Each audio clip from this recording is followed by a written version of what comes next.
Salut les investisseurs, une petite vidéo rapide de réaction face aux sanctions sur le Venezuela qui impactent Morel et Prom.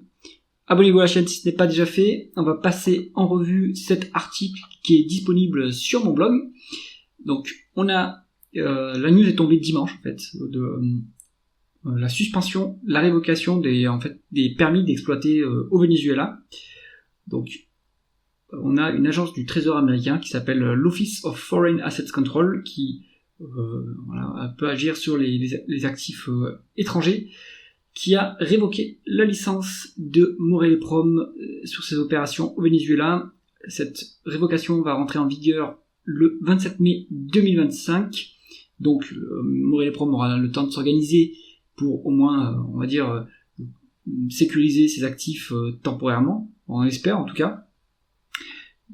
Donc, Morel et Prom a publié un communiqué aujourd'hui, 31 mars, pour dire que en fait cette mesure n'est pas forcément un cas, c'est pas isolé à cette entreprise, c'est une offensive plus vaste qui en fait est en lien avec la politique de Trump, politique de tarifs douaniers à tout va, guerre commerciale.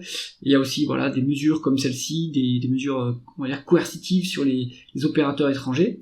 Donc on va dire que Morel et Prom est plutôt un dommage collatéral de cette politique un peu agressive de Trump.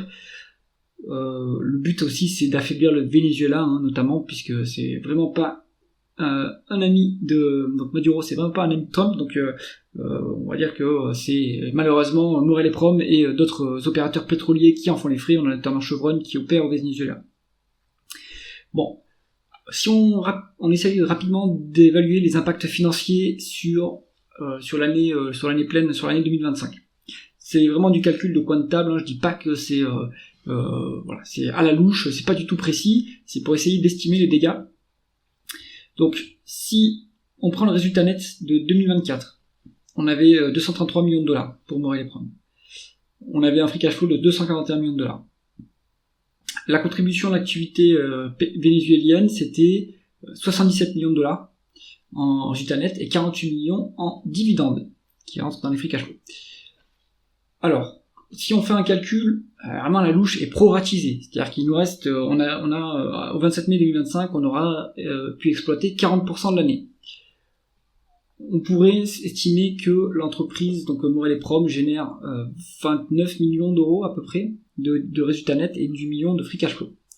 On l'a vu, c'était plus haut, c'était 218 millions d'euros en 2024, le résultat net total. Donc là, on serait si on ajuste, on serait plus qu'à 175 millions d'euros pour 2025. Et bien sûr, ça c'est un résultat net constant. Il faut ajuster aussi avec la croissance du résultat net. Mais donc si on prend la capitalisation boursière du 31 mars aujourd'hui, de 966 millions d'euros, on aurait un PER qui tomberait qui serait à 5,5.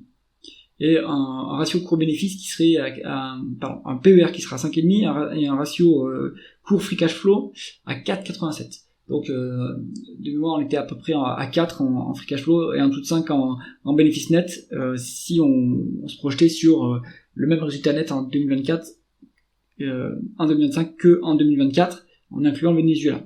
Donc tout ça pour dire que bien sûr on va perdre du résultat net, on va perdre des free cash flow.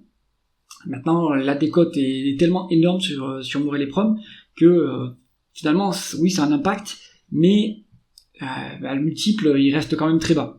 Et d'ailleurs, il est très bas à cause de ce genre de risque. Et on le sait, quand on investit dans Morel et Prom, on est sur une action qui est volatile parce que ils sont quasiment exclusivement que dans des zones qui sont plutôt instables et plutôt risquées.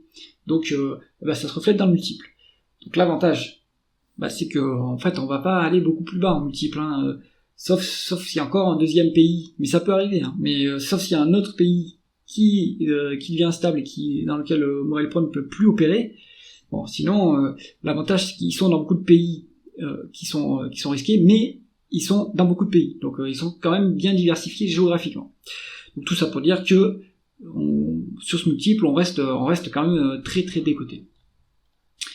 C'est pas la première fois que Morel et Prom a eu des problèmes au Venezuela. On a eu en 2022 un quasi-arrêt de la production parce que on avait ils avaient une suspension. En fait, il y avait des sanctions américaines sur Maduro et compagnie. Et en 2023, il y a eu un allègement sur l'allègement des sanctions en fait, suite à un accord entre les gouvernements vénézuéliens et l'opposition. Donc voilà, c'est pour ça que moi ça me fait pas perdre espoir, c'est que pas espoir même, ça me fait pas perdre confiance dans le management parce que c'est une suspension, c'est pas une annulation, ils perdent pas leurs actifs, donc temporairement ils vont pas pouvoir exploiter, mais l'actif il reste toujours là. Donc finalement ça peut s'arranger par la suite et on pourra recommencer à exploiter. Donc justement en 2023 ils avaient réussi, en novembre 2023 ils avaient pu obtenir le droit de recommencer à opérer. Donc ça pourrait potentiellement partir dans le même, se reproduire cette fois-ci, et une fois que Trump aura obtenu ce qu'il veut au Venezuela par rapport au gouvernement vénézuélien, eh bien il pourra réautoriser, redonner son accord sur les licences d'exploitation. Bon, conclusion, moi je garde la tête froide sur Morel et Prom. Je n'avais pas une ligne complète de toute façon. Si j'ai des liquidités, notamment si par exemple j'atteins mon objectif sur Vika, sur lequel je vais commencer à m'obliger, je pense que je les réinvestirai en partie sur du Morel et Prom. Ça me rappelle très bien le coup d'État en 2023. Il y avait eu un coup d'État au Gabon, et Morel et Prom évidemment avait chuté, puisqu'ils sont présents au Gabon, comme Total Energy Gabon.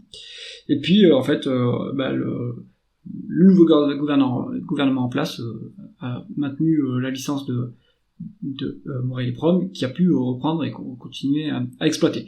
Donc en général, ces coups de mou sur les actions sur l'action de Morel et Prom, ça peut être des opportunités. Je dis pas qu'ici c'en est une. Toutefois, si vous avez confiance dans le management, moi je pense qu'ils sont assez bien diversifiés pour se remettre de ce genre de coups. Donc c'est plutôt des moments où on peut renforcer, puisque l'entreprise reste très décotée, même si on ampute une partie des bénéfices nets. Bien sûr, ça c'est pas du tout un conseil d'investissement, c'est que mon avis, je peux me tromper, je suis biaisé puisque je suis actionnaire. Faites vos propres recherches, faites-vous votre propre avis. Et si vous avez aimé cette vidéo, mettez un pouce vers le haut et pensez à vous abonner à la chaîne. À bientôt.